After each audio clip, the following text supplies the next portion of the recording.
Morning all of you.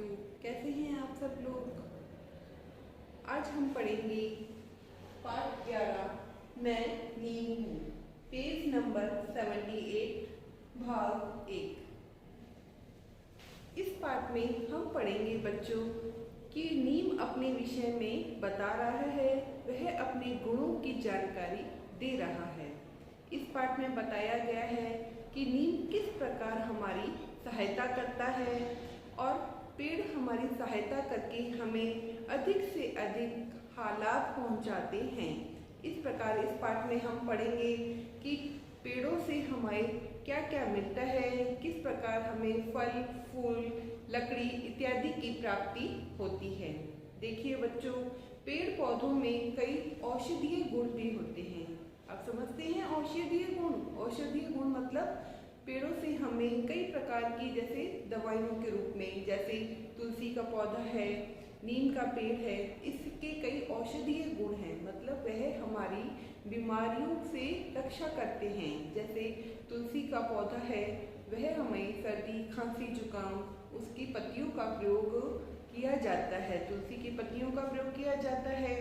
नीम की पेड़ की भी पत्तियां बहुत ही काम की आती हैं, जो हमें अनेक प्रकार की बीमारियों से बचाती हैं।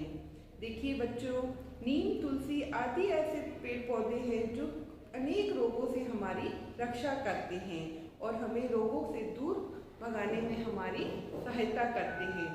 पेड़ पौधों को यदि हम क्षति पहुंचाएंगे, उनका नुकसान करेंगे, तो वो पेड़ पौधों का नुकसान हमारा ही नुकसान है, उससे हमें ही नुकसान पहुंचेगा।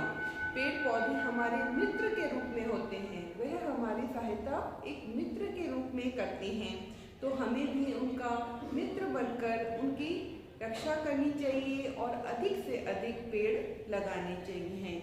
इस पाठ में हम पढ़ेंगे कि किस प्रकार एक नीम का पेड़ अपने विषय में, अपने गुणों के बारे में किस प्रकार जानकारी दे रहा है, ये हम सब इस पाठ में पढ़ेंगे। इस पाठ में आप देखोगे कि नीम अपने गुणों के बारे में बता रहा है कि मैं किस प्रकार सभी के लिए लाभदायक हूँ और वह हमें अनेक रोगों से बचाकर हमारी किस प्रकार रक्षा करता है। पाठ का नाम है मैं नीम हूँ। नीम का वृक्ष आप सभी लोगों ने अपने घर के आसपास देखा होगा, या घर पर भी कईयों के घरों में नीम का पेड़ लगाया जाता है। आओ बच्चों, इस पाठ को पढ़ें और इस पाठ के विषय में जो ज्ञान दिया गया है हमारी पुस्तक पे, उसे हम आज ग्रहण करेंगे। आओ बच्चों, मेरे निकट आओ। नीम का पेड़ अपने बारे में बता रहा है कि मेरे निकट, निकट का अर्थ है मेरे पास आओ, मुझसे भयभीत ना हो। नीम का पेड़ अपने बारे में बता रहा है कि मेरे पास आओ और मुझसे भयभीत, भयभीत का क्या अर्थ है मेरे बच्चों? भयभीत का अर्थ है डरो नहीं। अर्थात नीम का पेड़ अपने बारे में कह रहा है कि मुझसे डरो ना, मैं तुमसे बात करना चाहता हूँ। वह पेड़ हमसे बात करना चाह रहा है। वह क्या बात करना चाहता है? वह कहता है मेरा नाम नीम है, मुझे निम्ब भी कहते हैं। पेड़ कहता है कि मुझे क्या कहते हैं? निम्ब। निम्ब का क्या अर्थ है बच्चों? निम्ब का अर्थ है रोगों को दूर भगाने वाला, रोगों को दूर करने वाला। मैं अनेक रोगों को भगाता हूँ। नीम वृक्ष कहता है कि मैं अनेक रोगों को दूर भगा देता हूँ, मैं मनुष्य के बहुत ही काम आता हूँ। नीम का वृक्ष आगे कह रहा है कि मैं किस प्रकार लोगों के काम आता हूँ, वह आगे बता रहा है। सबसे पहले तो मैं छाया प्रदान करता हूँ।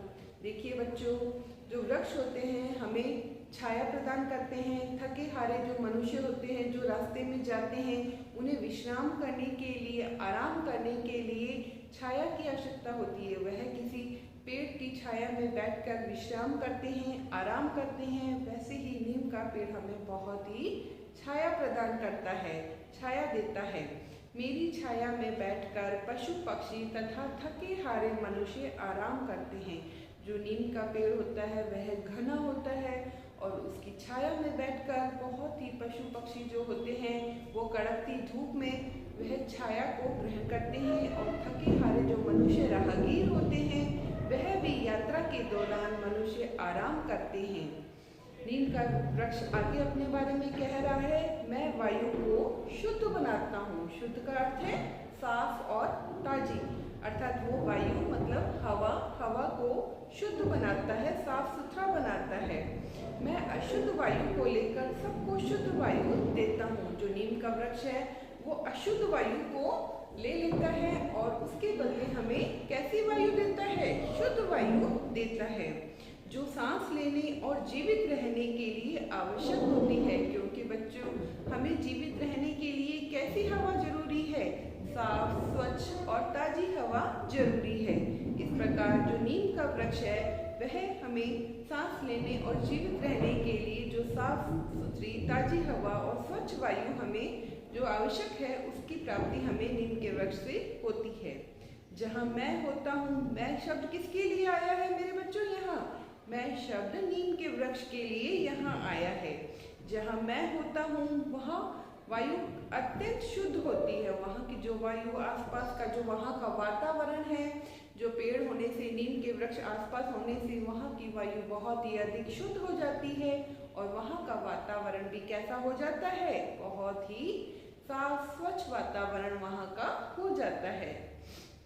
नीम के वृक्ष की जो पत्तियाँ होती हैं बहुत ही काम आती हैं। नीम का वृक्ष कह रहा है अपने विषय में, मेरी पत्तियां बड़े काम आती हैं, बहुत ही उसकी पत्तियां काम आती हैं। यदि मेरी सूखी पत्तियां गेहूं, चना आदि अन्न के ढेर में रख दो तो अनाज में कीड़ा नहीं लगता। नीम का वृक्ष अपने विषय में बता रहा है कि किस प्रकार मेरी सूखी पत्तियों को अनाज और गेहूं के ढेर में रख देने से जो हमारे घर में अनाज के ढेर वगैरह कहाँ पे स्टोर किए जाते हैं? एक ड्रम में स्टोर किए जाते हैं। तो उन्हें उसको सुरक्षित लंबे समय तक कीड़े से बचाने के लिए हम उसमें नीम की सूखी पत्तियां डाल देते हैं, जिससे वह खराब नहीं होता और लंबे समय तक हम उसका यूज कर सकते हैं।